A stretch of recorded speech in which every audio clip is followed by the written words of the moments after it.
Are you a business owner stuck in fear, doubt, and worry about what the marketplace will look like in the future? Then this show is for you. Strap on your seatbelt and get ready to disrupt and innovate. Here's your host, Lisa Levy. Hold on to your seats because we have a guest that is about to disrupt and innovate our own podcast. Today, I am inviting Jessica Dawson to the stage. She has been turning heads and breaking barriers with her dynamic leadership skills. Currently, she's serving as the CEO at 55th Degree. She knows a thing or two about shaking things up and bringing fresh ideas to the table. Her new platform, FISK, Mobile Tipping, is a revolutionary mobile app that redefines the traditional tipping experience, making it seamless, secure, and impactful. It eliminates the hassles of carrying cash, simplifies tip calculations, and provides a transparent and secure platform for both customers and service providers. Jessica is going to unleash her knowledge bombs on our podcast, so get ready for some mind-blowing insights and a whole lot of fun along the way. Jessica, welcome to the conversation. Thank you. It's an honor to be here today. I'm looking forward to speaking to everyone.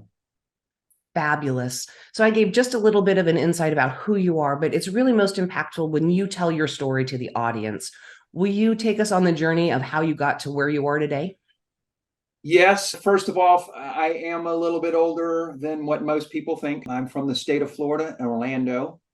I went to the University of Florida where I studied real estate and urban analysis with heavy finance and economics. Graduated college. Wanted to do real estate, didn't know how to sell. Fell on my face. Ended up, after a few smaller jobs, landing at Home Depot, where customer service that's what it's all about, is customer service. I had a 25-year career there. I was in management, out of management, and loved building things, coming up with solutions for customers that would walk in that didn't know what they were doing.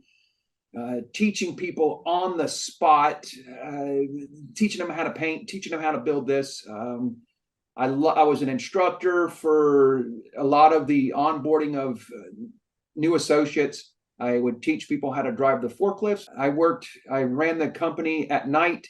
I think I was one of the only associates that I know of that was helping the younger associates sign up for the 401k. They didn't know about it, but they heard my co-founder and I talk how to get into investing. We were investing money during COVID and day trading, even though we had to work. I think we were one of the only people that had to work, and my co-founder was at home. So she was able to day trade and I wasn't. But how I came up with the idea for FISK mobile tipping is I had working at the paint desk, I had a pitch that I gave every customer. The same exact pitch, every customer. I treated everybody the same. I wanted to make sure my customers were happy because when you're at Home Depot for 25 years, you know it's all about the customer. A contractor had come in early in the morning. There was a long line of people. And I was explaining to him how to put his work order inside our computer. To put 29 Smith Street, he would have all the colors. And if he had a problem that the people that were working for him, the kids damaged the drywall, they could call him up and say, "Hey, I want to get the paint done, the drywall fixed." He could walk into any Home Depot and get his paint like that. And he was blown away. He walks around the front and I have his paint mixing and shaking and I'm helping the next customer.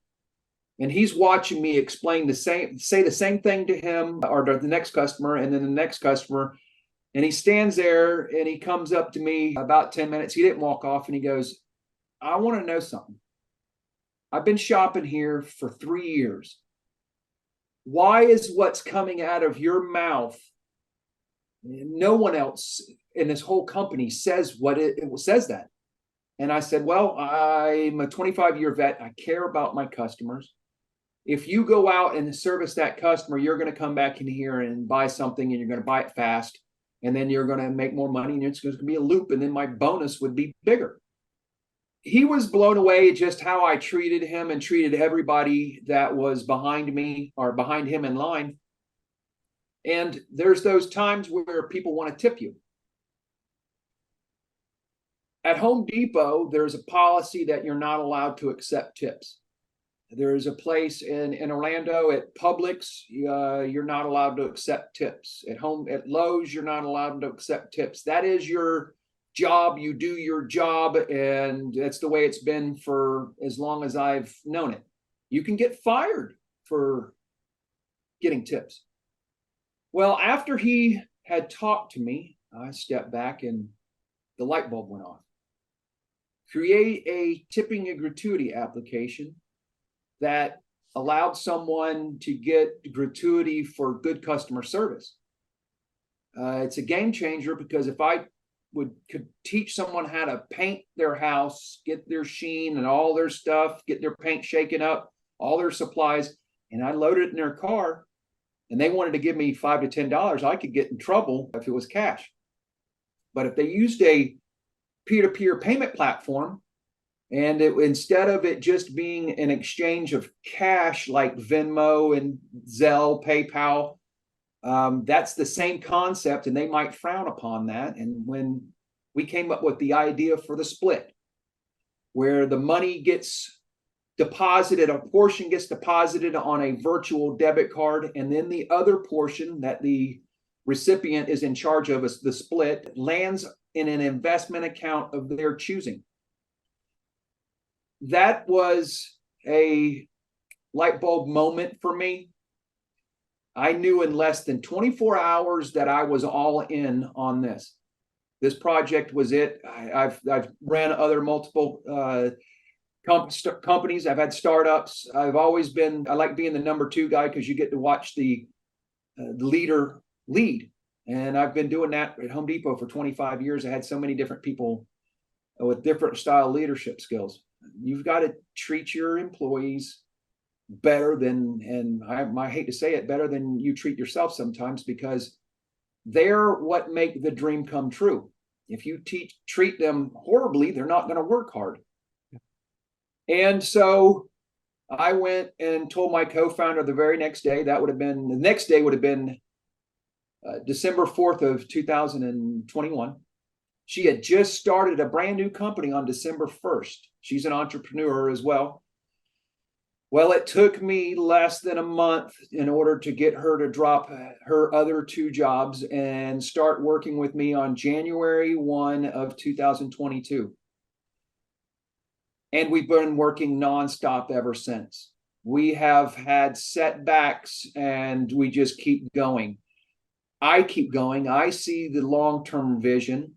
I became a life coach during the whole time with a startup. Both my parents had the worst health that you could ever imagine having, where my mom had a stroke right when we were in our friends and family round. I think we had raised $80,000, and my mom had a stroke. Well, she was the one taking care of my dad. And then my dad started having health problems. I've got a startup. I've got people relying on me. I'm pitching, gathering funds.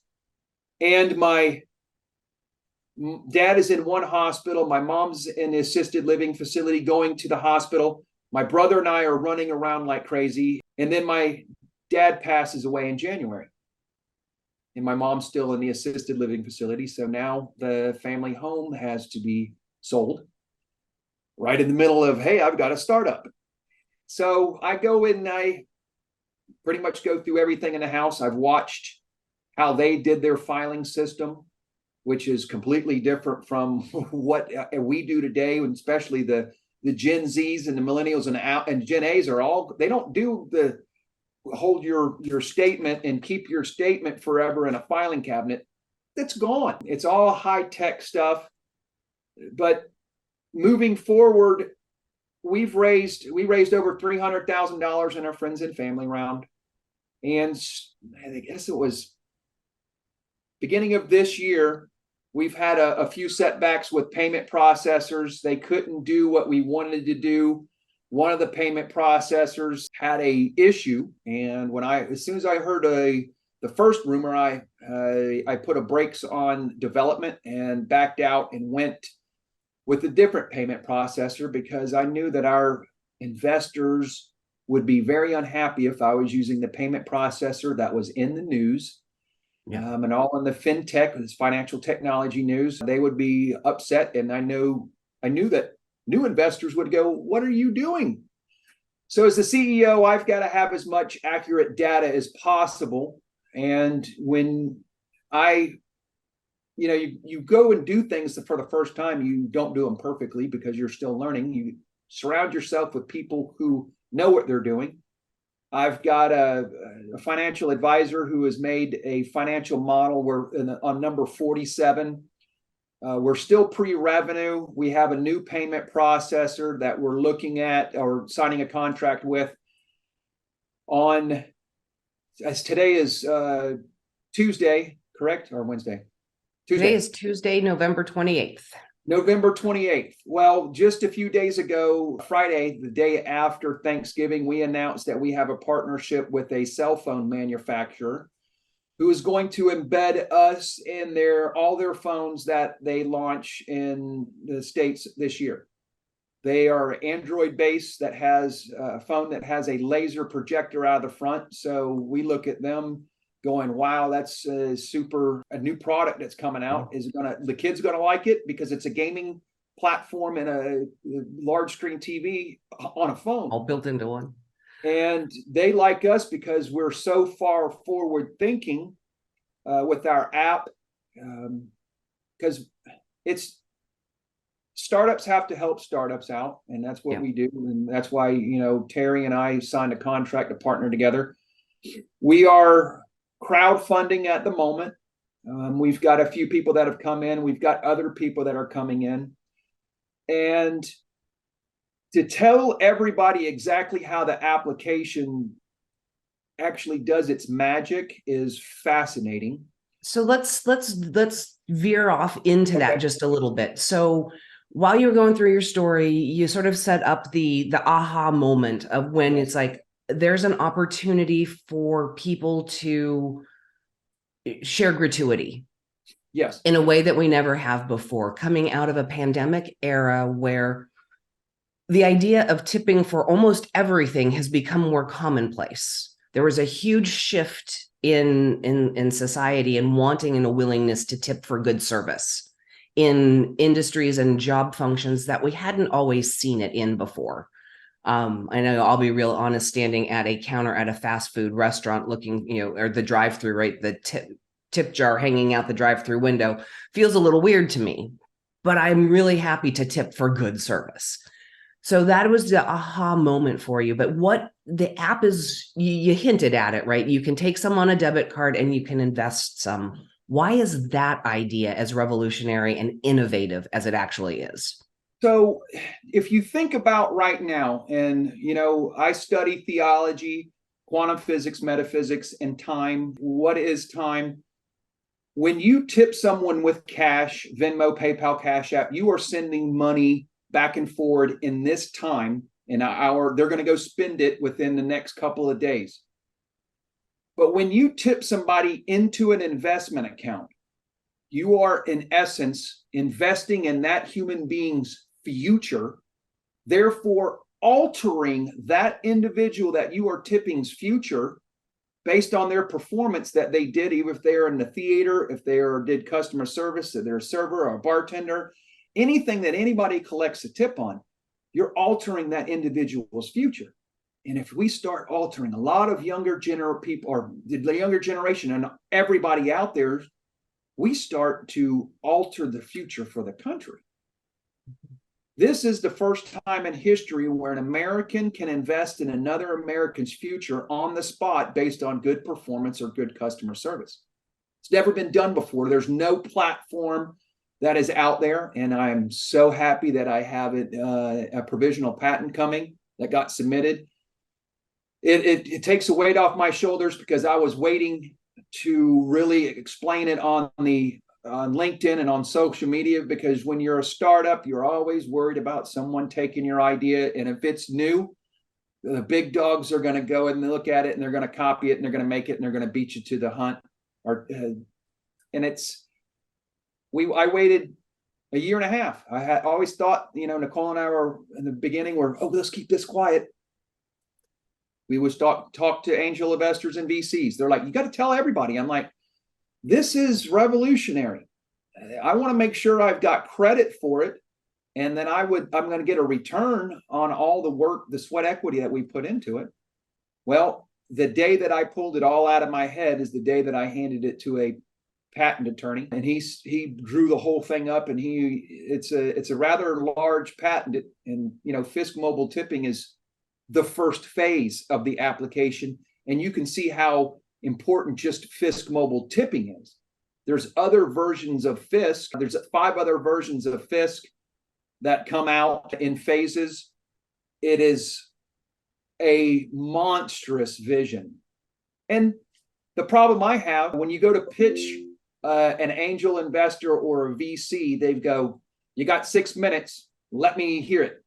I'm like, wait, you want me to explain this massive program that is in multiple phases, and you want me to go over my financials in less than 6 minutes, and then it's, oh, we're not interested, have a great day. And I'm like, what are you doing? How are you're this thing is so important to so many people at the bottom. I am not rich. I dove into debt, and because the way I look at this helps the country, this is me helping my country. I'm diving into debt, and I'll go as far as I can go until I can't hit the bottom anymore. And then I'm going to try to go further, because when this thing is turned on and people understand what this does for the country, it's epic. Even if we all started using this as a peer-to-peer payment platform, we are all creating a financial safety net for every person in this country. And when I start playing with AI and asking questions, does this help society? With the financial and economic concepts that I have? Yes.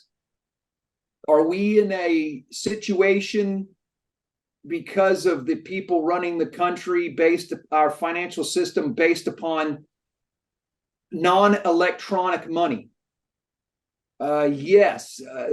If we play with fiat currency, our forefathers said you're going to have problems. They watched every state play with it.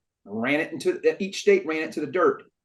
And then 1971, hate to say it, that's the year that I was born, a certain president dislodged us from fiat currency. And we are in an interesting time right now where, if you ask anybody that really knows economics, supply, demand, if you do certain things, you can't break laws of economics and expect everything to work out unless you're cooking books. And I don't know, I can't tell what exactly is going on in Washington. There's so much arguing up there. Mm-hmm. But believe it or not, right now I'm positioning myself to get close to as many representatives and politicians as I can, because I do look at this as a potential blueprint for something that we could use to run the country with. And one of the things that's so impactful, and when we look at current generations, right, our baby boomers had careers that had something at the end of their career called a pension, right? I am the similar age to you and started down a career path where that was sort of the model and the goal. Pensions morphed into 401ks, which are not quite as secure long-term, depending on how you invested and where those monies sit. And then we have the younger generations following behind us who may or may not have had any good investment models to follow. And we know that long-term investment for retirement from the millennial perspective is at risk. They haven't had the opportunity to put the money away the way that their grandparents did. And then we have another generation following behind that. So with FISK, you're also teaching some financial literacy within the broken system that we have to work with, and allowing people to start protecting their future from their teenage years with their very first job, whatever that might be, a paper route, having the ability to start investing, because in our first real world jobs, right, when we're 20 something, and they say, and here's this thing called a 401k, and invest X% of your income. How many 20 something year olds do that? Most everybody does not. And that's one of the problems that we have today. Financial literacy or finance wasn't even taught in high school. I talked to people in their 60s, 70s, in their 30s, their 40s, their 50s. We learned how to write a checkbook, and or we were in home economics and we were holding an egg or a thing of flour to try to teach us about real world. And I'm like, we have an issue. If we have too many people out there that don't understand finance, and there's a certain group that does, and then these people believe that money just falls off trees, and then they start pulling on our system, well, the people that know finance are going to freak out, which is exactly what is happening right now in our country. I'm an independent. I don't like our two-party system. As an independent, technically we are a three-party system. The independent party is the largest party in the United States. And we watch all the left and the right do what they're doing, and they're yelling back and forth. And I'm just like, y'all can't figure this out. Why? Y'all been doing the same thing for years and years and years, and they can't stop arguing. You can't argue your thoughts into somebody else's head. You have to be able to explain it in a graph, in a drawing, to know where we're going in the future. I talked to, the raising the capital is the most interesting thing I've ever done in my entire life. I love it. I've got people asking me to raise funds for their nonprofits, and I've accepted and said yes. Finance is only spending your money in a different way than you're already spending it. The government is going to come and take your money out of your back pocket no matter what. But if you turn around and you reward someone that has done something good for you or made you happy, and you took that person off the government's payroll, I guess, or the government doesn't have to take care of those people anymore, what would happen to taxes? They would come down. Yeah. And that's the reason why I tell people a lot of times, as an independent, I'm going to drop something right down in the middle of the Republicans and the Democrats and go, look at this. I know my friends on the left would love this thing because we're creating a financial safety net for the younger generation and teaching them finance. And, it's one of those things that they need to learn. But if I lower the taxes because a private company is doing something faster and more economical than the government can, then what does that prove? That capitalism does work. And we can, you just look at the state of Florida. I know Ron DeSantis, he signed a contract into law that was talking about how all the kids have to be financial literate before they leave high school. Well, how in the heck are you going to do that? How much money is that going to cost? It's a great idea. I support that 100%. But I'm like, well, dang, I can make an application that does that, and they're learning, because you learn by doing. Right. And if they're saving money with the mobile application at a youngest age that we can get the application in their hands, and FISK mobile tipping is the first phase. There is one right after that I really don't speak about as much. We get them learning finance. It's a game changer for the country. I grew up watching, the news and great leaders, and JFK said,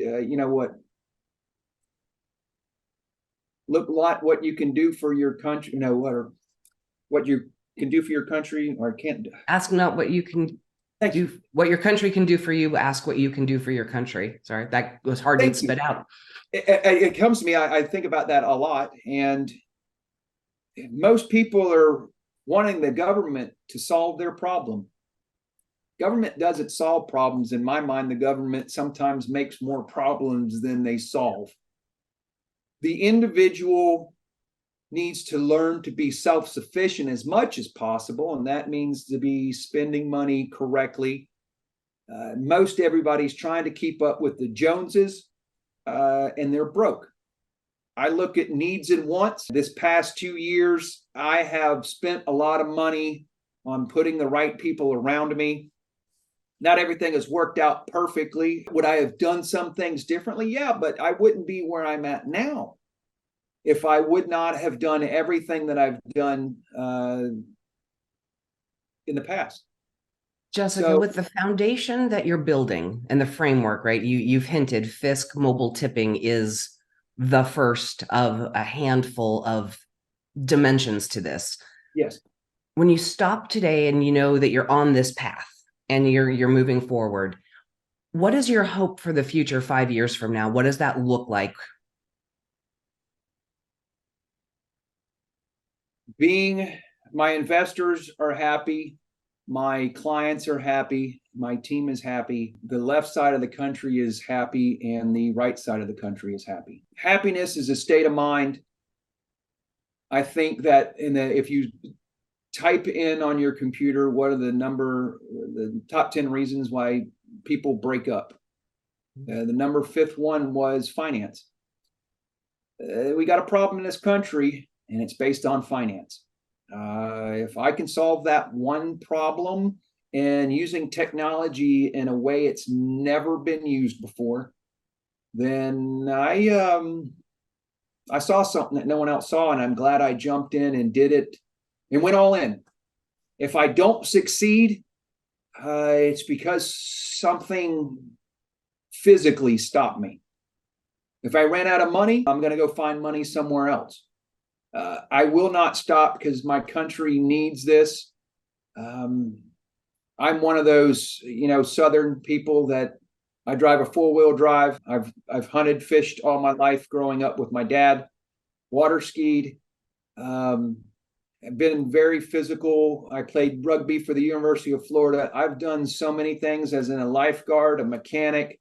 I've sold timeshare. I've been a assistant manager at a hotel. I've been a spa manager. I've studied Eastern philosophy, medicine. I study all types of theology. And I think I do see something that we could alter going forward. I don't know if everybody's going to like me personally just because of me. Everybody is very judgmental these days. I hope that they see in the long run what I'm doing and don't judge me for my color of my skin because of the melanin in my skin, the shape of my body, or how I want to live my life. We're all humans. We're on the planet. We're on this rock together, trying to just survive at times. And if you're helping people, that's what we're supposed to be doing. At least that's what I was taught when we were kids. That's what I was taught in church. I go to church now more than ever. I found a church. I started going back to church and found out the church didn't accept the LGBT. So I was like, eek. But at the exact same time, a different church recruited me. So I look at everything and I try to follow the right path. And, I look at phrases like when Benjamin Franklin said, early to bed, early to rise, makes a man healthy, wealthy, and wise. Why? If you go to bed at 9 o'clock at night, you are sleeping with the cycle of the stars and the planets like you would have been naturally. A human being naturally would have, it got dark, would have gone to sleep. So you're sleeping with a natural cycle of the planets. Well, after 9 o'clock, if you're in bed, you're safe. Most people want to go out and see the nightlife, which they're out there spending their money on a show, or they're spending it on alcohol. So now they're becoming less wealthy, and they have a potential of seeing some crazy stuff out, at 2 o'clock, or driving home, getting in trouble, getting in a car accident, getting shot, whatever. So that's that risk factor between 9 and 2 o'clock in the morning. And if you stayed out late like I did when I was younger and drank a lot, and you had a hangover the next day, well, you drug yesterday into the next day. And if you're like me, I wake up at 4 in the morning and I start work. I got to work out, and I meditate and read, and then I go back to the gym. If I have 2 glasses of wine after 9 o'clock, that whole system gets blown out of the water. It's discipline that you have to have for yourself, financial discipline. If you want to be healthy, you've got to eat right. If you want to be physical, have a nice physique, You've got to go to the gym. You can't go one time and go, hey, I'm done. No, I look at everything that I do, I have to have my own system. And I do look at the military in a way that they do more before 8 o'clock than most people do all day. Well, I get up and I go for an hour walk, gets everything flowing, and I'm listening to an Audible book. I've got 70 Audible books or 71 Audible books in my library, and most have been a few have been read twice since February of 2022. I don't know too many people who are reading as that many books. I heard that if you read 50 books a year, you're a billionaire. Well, I'm going to test that theory. I don't know how many books. That's a great theory to test. Why not? I stopped watching TV. I wish to be an avid football fan. I didn't watch one college game this year. I didn't watch an NFL game because I listened to one coach. He said, what are you willing to sacrifice to get you where you want to be?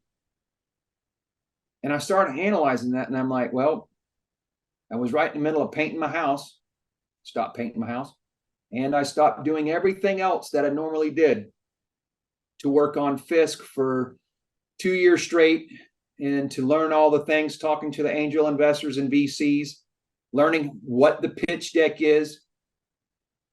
You have to have your prospectus. That's what we're fine tuning right now, getting all of that done as you try to stretch your money as far as possible before the big check comes in.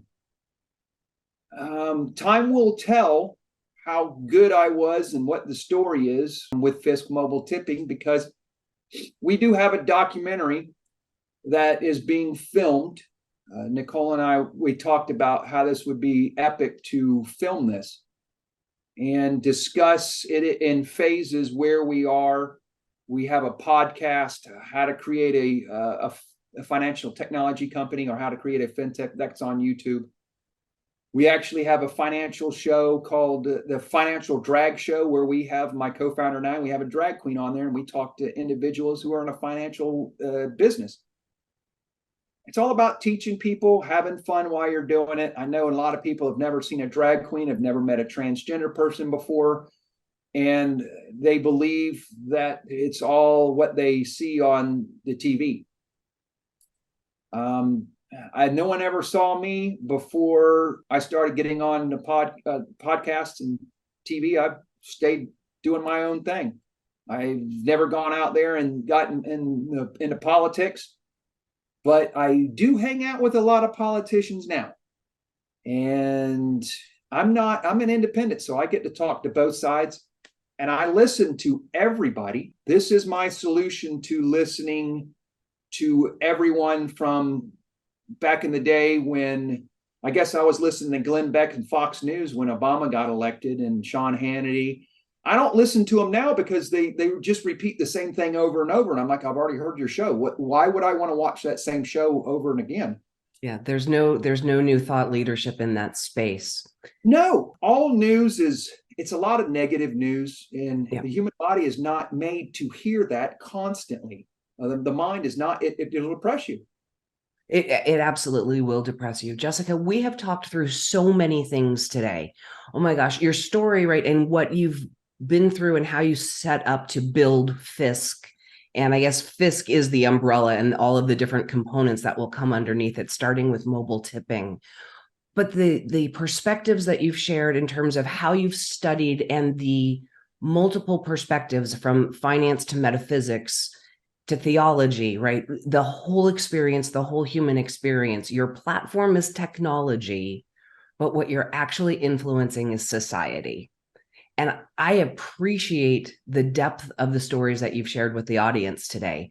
Everybody will be leaving here thinking deeply. I studied a lot of things. I think the Fibonacci sequence was an eye-opener when I first saw that. I have a 1955 Chevrolet that I got when I was 16 years old, which led me into finding the Fibonacci sequence and numerology, sacred geometry. My My roommate loves sacred geometry, and I study it, and I talk to other people about it. And I believe that the universe was designed by an intelligent force, has to be, and we're intelligent creatures, and either we're building something or we're destroying something.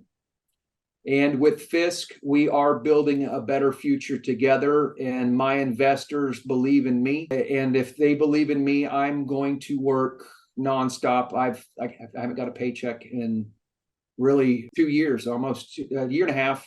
So it's difficult. I might have to go get some, until a big funding check comes in, go get something part-time in order to pay some bills, because it's not easy being an entrepreneur when you've got a lot of competition out there and the economy is the way it is, but it's the way it is because the way we run it.